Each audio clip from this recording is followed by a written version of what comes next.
Hey.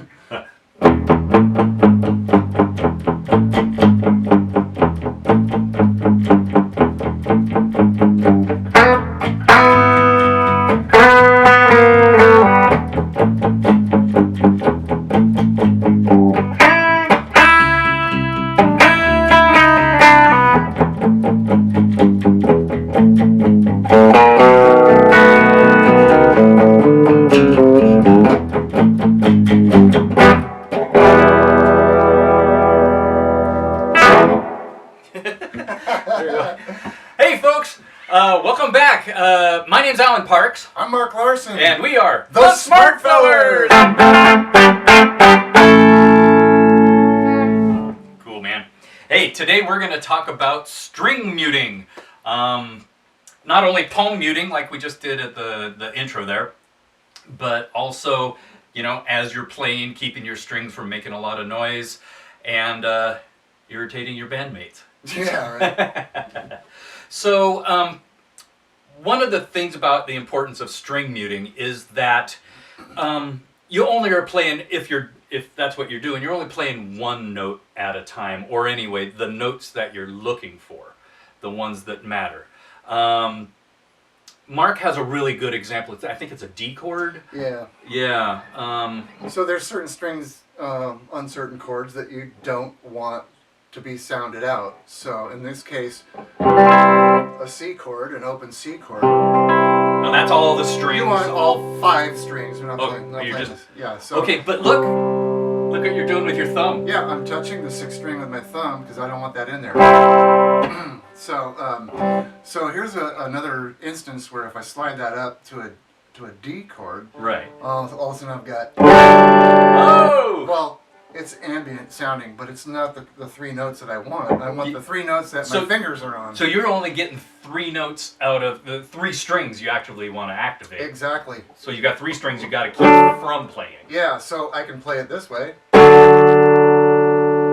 That's 3 strings as opposed to. Right. So I've got 2 open strings here that I don't want to sound. My 1st string and my 4th string. So what I'm doing here is with my 1st finger, I'm touching with the pad of my finger the 1st string. Show the camera, not me. See, Alan? Oh yeah, that's very nice. I'm touching the 1st string with the pad of my finger. Okay. So it's not sounding. The tip of my finger is touching the 3rd string. Well. There it is. Okay. So whether I hit these 2 strings or not. So when you do that, you're hitting 5 strings. I'm hitting but only 5 strings. 3 are sounding. Yeah, my thumb's muting the Muting 6th. the. Yeah. So I'm muting 3 strings and I'm muted and I'm not. You're playing. I'm playing 3 strings. Right. So. Okay. And the thing is you've gotten to the point where you don't have to think about it anymore. It's an automatic thing. True. Yeah. Mm-hmm. Yeah. So that's what you need to do. Yeah, because you don't want those strings ringing, or you're going to get that god awful sound that you were just playing. It's Well, like, that's actually a pretty chord. in the right place. If you're playing, yeah. Yeah. So, If that's what you're doing on purpose. but if you're just looking for a regular major chord, that's not it. Right. That is. So yeah. So you're using a lot of also hooking your thumb over. Yeah. And using that as a mute on your lowest pitched I string. use any method I can. Whatever Exactly. finger is near a string that needs to be muted, it's muting it. That's what you're doing. Yeah. So on In bass. fact, even my 3rd finger is touching the 6th Right, string. it is, isn't it? Yeah. Sure enough. There's a lot of safety, backups here. Right. Redundancies. Yeah, totally. So on bass, I'm doing things very similar. Now bass, normally you're only playing 1 note at a time. So also being a 5-string bass, that makes it even more problematic. And the way bass is just, sorry Mark, I'll just get in front of you. Yeah. The way bass is generally played, you're not hooking your thumb over the edge. Now you can, Sure. but in general you're going to be this thumb behind position. So my general technique lies mostly with my right hand rather than my left hand. I do some muting with my left hand, but a lot of it's my right hand and it's a combination. So in a normal sense, you generally don't really mute much with your right hand. Yeah, I do. Oh, you do? Okay. I do. So I do both. and we'll get to that. Yeah, but Yeah. it's usually a combination of both. So what I generally do, since I've got a 5-string, I actually call this the world's most expensive thumb rest, because you don't really use it too much. But I keep my thumb on it, and I've got a little worn spot there that is from my thumbnail. So I keep that so I can play that string. Now that string's not a big deal.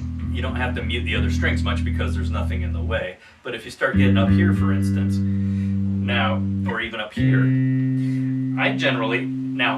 I unconsciously did this. I didn't even think about it. I'm playing on the high G string, but I've got this finger muting the D, this finger's muting the A, this finger's muting the E, and my thumb's on the B. So nothing's going to play except for that G. And I might use 2 fingers. But when I pluck, my finger's ending up against that D string and muting it. So that's a common, you rake down, and then as I play lower on the instrument, my fingers move down and out of the way. So what's going on over here while you're going up there? Yeah. Are these fingers muting the ones that are open?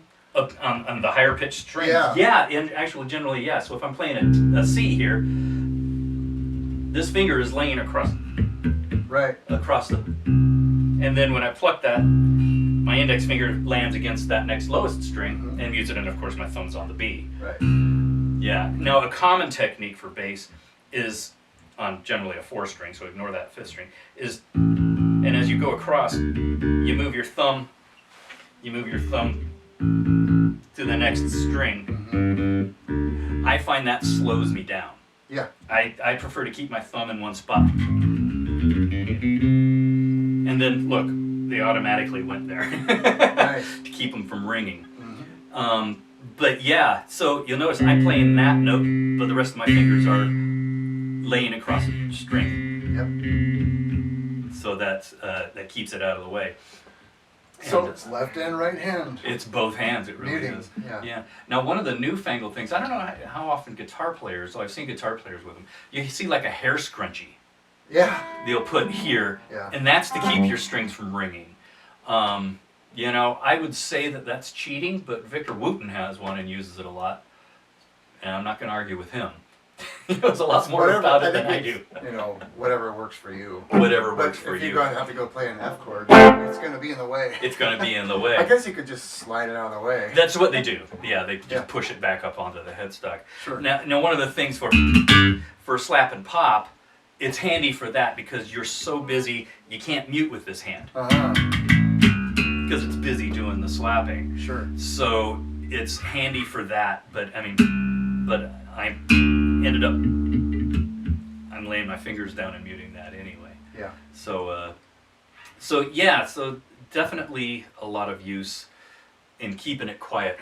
I guess record producers, recording engineers and such, they like you to be able to mute your strings. Oh, heck yeah. You don't want a bunch of extra noise on that recording. It'll really come through. Live, maybe not so much. Well, it saves them a lot of scrubbing. Oh boy. Can you imagine cleaning all that noise up? So for electric instruments, that's pretty much how it goes. Now there's a thing with guitar jazz comping that helps you get the rhythm. We should probably change instruments. First of all, let's talk more about palm muting. Oh, palm muting, of course. My bad. So when I'm palm muting, I've got the meat of my, well, I guess the heel of my palm right across the bridge, and it's almost perpendicular.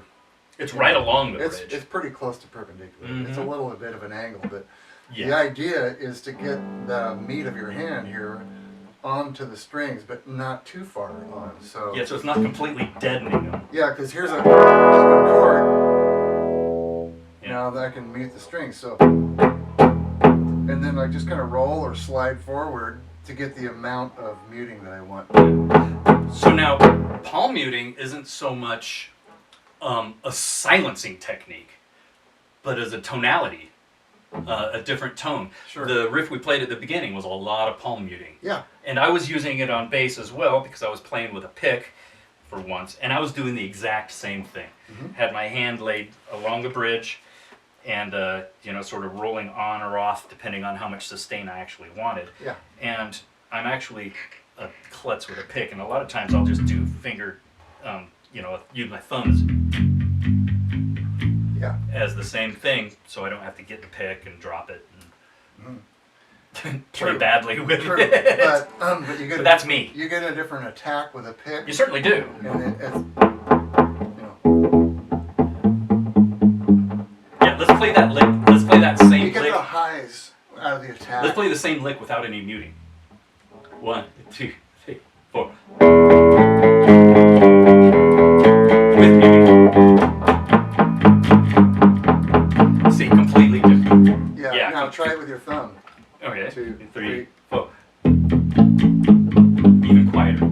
It's but you don't get the highs out of the pick. Yeah. It gets that Yeah. kind of Yeah, exactly. clacky kind of I'm sound. catching it with my thumbnail, but it's just not the same as. Right. Yeah, that ticking noise.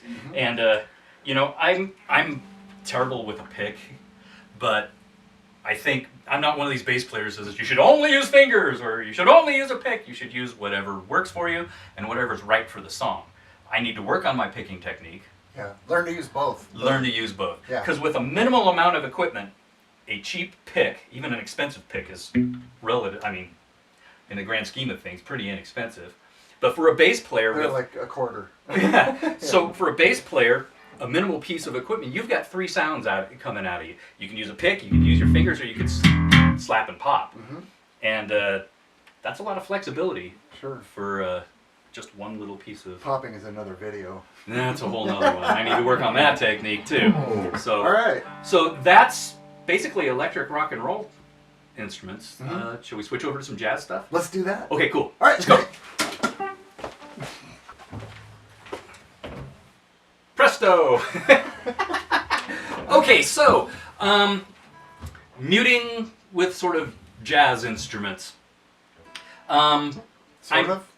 Well, the sort of jazz we play.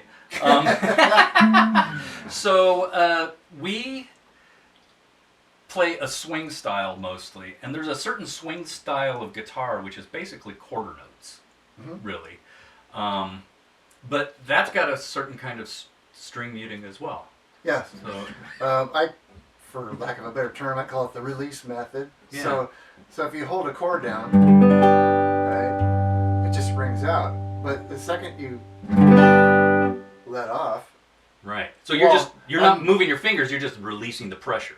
exactly. You don't Yeah. take your fingers off the strings. You just stop pressing. Right. And that stops the note. Yeah. And the reverb takes over. The reverb takes over. But that's nice. Yeah. So. Right.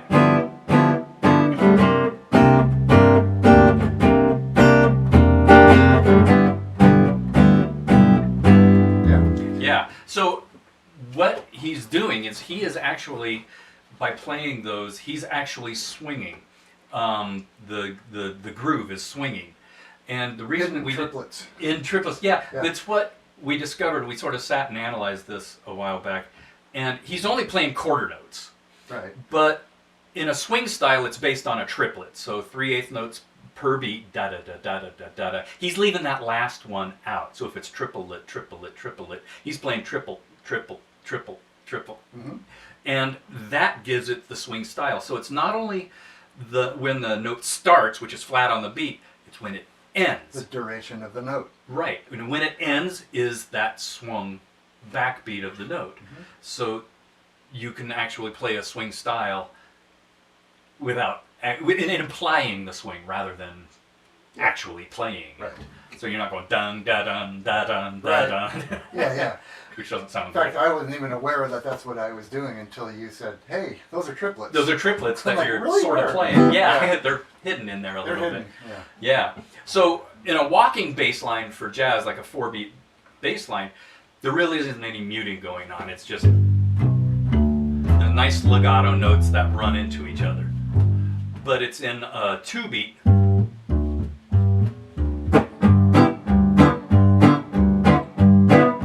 See, I'm muting up here. But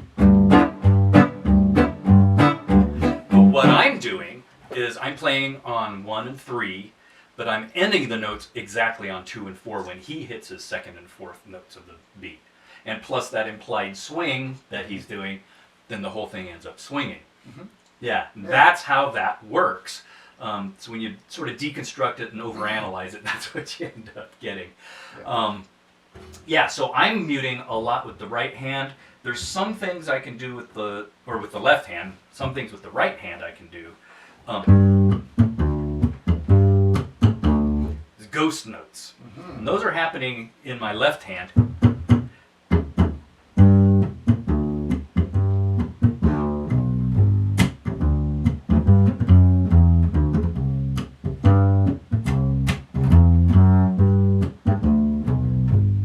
And you go, Nice. yeah. So those are all just, It's a sweep. yeah, across it's a the sweep. string, yeah. Exactly. And so it's called a rake, actually. Okay. I know, it's a sweep. Sweep. Whatever. It's the same thing. I know. Just bigger teeth. Yeah. So that's how muting ends up working on the upright. You know. So there's some as an effect, like a ghost note, a grace note, Mhm. but a lot of it happens up here. And there's a way to mute that. It's easy to hit a harmonic accidentally, unfortunately. Yeah. But if you get off that, yeah, it's still Yeah. a weird harmonic jumping through there. Mhm. So, any other kind of muting to add to that? What do you think? Do you do palm muting on this guitar? It depends, but you know, like I use this guitar for all sorts of styles. So yeah, if I'm playing, It happens. it depends on the style I'm playing. Yeah. You know? Yeah. But sometimes I'll do something like, like if I'm playing a solo. Sometimes Yeah. I'll go in a little bit of palm muting, or a little, like Yeah. that, you know. Yeah. Just depends. I'll go. Oh yeah. Yeah. So you're doing that's the same as my raking muting. You're doing the same thing. Yeah. So I'm palm muting, but I'm also holding it here, Yeah. right? Okay. Like that. Yeah. Yeah. Right. But I'm Okay. holding the bottom note. So you're using that as a tonal technique during a solo or Sure. a riff or something like that. Mhm. Right. And that's the whole idea behind like jazz soloing in particular is it imitates the human voice. Uh-huh. And that's one of the ways because you can imitate different sounds like that. And because if it's all just open notes, that can be a little boring. Yeah. You know, it's Mhm. just all the same. Or So, yeah, or even just single notes. It's like sometimes you got to throw in some double stops, or yeah, exactly. Yeah. something like that. Bends and whatnot. Right. Right. Mhm. Cool. All right. Well, I guess that's a pretty good overview of string muting, I would say. I would say. If there's anything you'd like to add to that, put something in the comments. Be polite. Yeah. They're polite. And subscribe, And please. oh yeah, like the video, subscribe, Mhm. and hit the bell so that you know when we get new ones. And apparently this is important to the YouTube people, so we've been told we should be doing that. We have to say it. We have to say it. All right, we've said it. Now it's up to you guys. Right. Can't make you hit like. Okay, well, I think it does it for this installation. Once again, I'm Alan Parks. I'm Mark Larson. And we are the theSmartFellers. Oh, sorry.